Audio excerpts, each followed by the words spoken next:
Olá, crianças! Eu vou gravar um vídeo fazendo a correção das atividades de língua portuguesa sobre relato pessoal, porque aí nós vamos conversando e eu vou explicando um pouquinho melhor para vocês como deveria ser feito.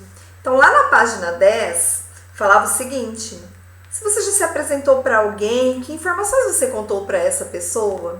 Então, aqui vocês deveriam colocar, ou ter pensado que são informações principais sobre nós, como por exemplo o nome. Dependendo da pessoa, eu posso falar onde eu moro, onde eu nasci, onde eu estudo. Então vai depender para quem nós vamos nos apresentar. Para algumas pessoas a gente precisa de falar só o nome, mas se for no primeiro dia de aula, a professora gosta de conhecer vocês. Então vocês podem falar onde nasceu, do que gosta. Então a gente vai se apresentar dependendo para quem nós vamos nos apresentar de formas diferentes, tá? Para algumas pessoas, para um estranho, por exemplo, a gente vai se apresentar somente falando o nosso nome e dependendo do lugar na sala de aula, por exemplo, vocês já poderiam falar mais coisas sobre vocês que estão num lugar seguro. Observe a imagem e a ficha que acompanha. Quem é a criança representada? Como você descobriu? Então aqui nós veremos que a criança representada é a Mesilda Calandrini Santos, e como nós descobrimos? Lendo a apresentação dela. Então, quando nós lemos a apresentação dela aqui na página 10 do livro, nós descobrimos de quem se tratava, quem é que estava falando. Lá na página 11, pedia para a gente pensar sobre o título do texto, qual era o assunto do texto. Então tem algumas ideias que vocês puderam ter pensado e depois vocês leriam para ver se realmente se confirmava.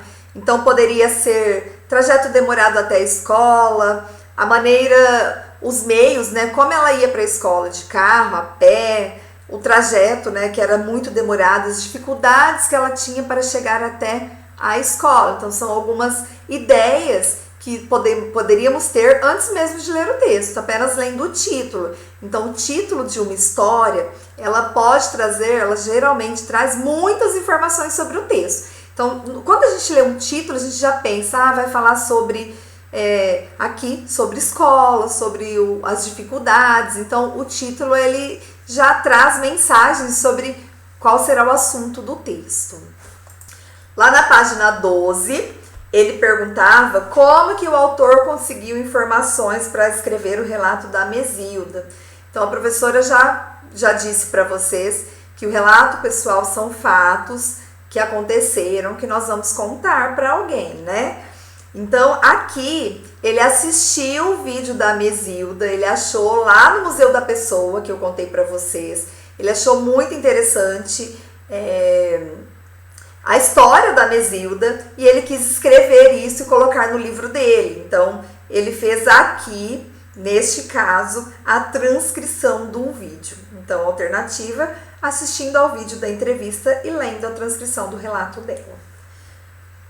A número 4, se o narrador do relato pessoal, como eu contei para vocês, é a pessoa, então eu conto um fato da minha vida, o narrador, então, aqui no relato pessoal, ele é um narrador personagem, porque ele participa da história, ele conta um fato da sua própria vida. Então, ele participa, ele é o personagem da história.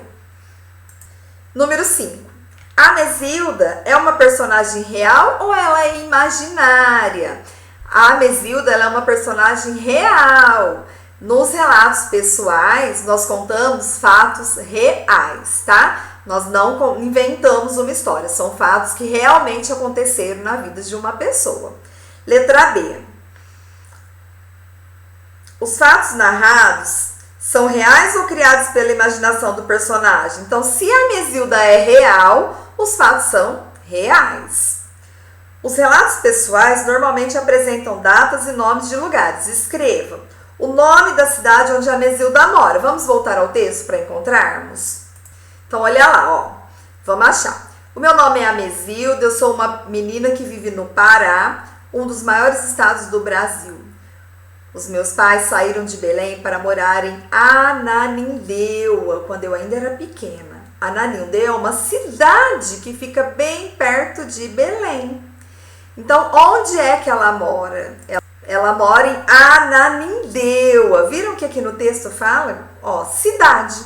A Ananindeu, então é onde ela mora. O nome da escola de Amezilda. Então vamos continuar lendo. Nossa família é grande, somos 14 irmãos, é muita gente, muita alegria. Primeiro moramos em uma casa de barro, mas agora está ótimo, mudamos para uma casa de madeira, grande, onde cabe todo mundo. Meu pai aprendeu a ler porque minha avó se preocupou muito com isso. E ela quer que a gente também estude, mas não é fácil. Nós temos de andar 5 quilômetros todos os dias para ir à escola. É um caminho estreito, de terra, onde só passa um carro. A escola se chama José Marcelino de Oliveira. Olha que fácil. Lemos com a leitura. É muito importante ler. Sempre ler, muitas vezes, quantas forem precisas para encontrar. Encontrei. A escola se chama José Marcelino de Oliveira. Então, aqui está a resposta da alternativa B. E o nome do bairro onde a menina mora? Então, vamos encontrar aqui.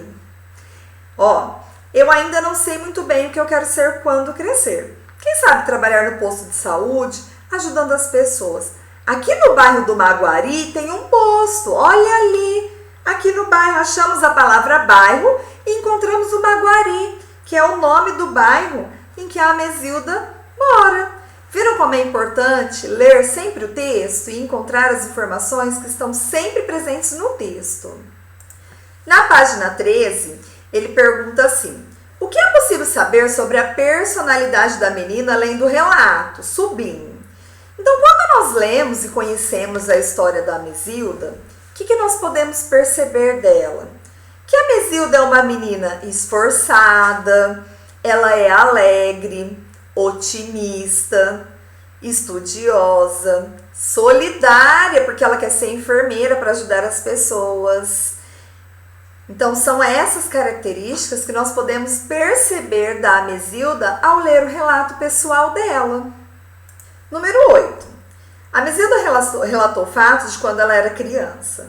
Hoje, a Amezilda ainda é uma criança? Sim ou não?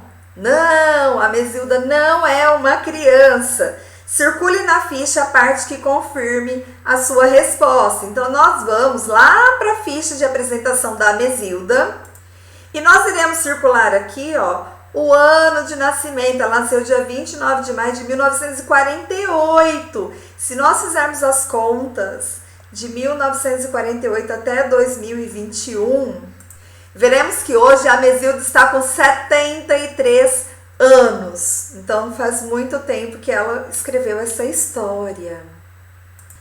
A número 9 é uma resposta pessoal. Vocês vão pensar o seguinte: a vida de vocês se parece com a da Amezilda quando criança? Será que vocês têm as mesmas dificuldades que a Amezilda para chegar até a escola? Então, pensem na vida de vocês, pensem no relato, na história da Amezilda e comparem se é igual, se é diferente e escrevam aí a resposta de vocês.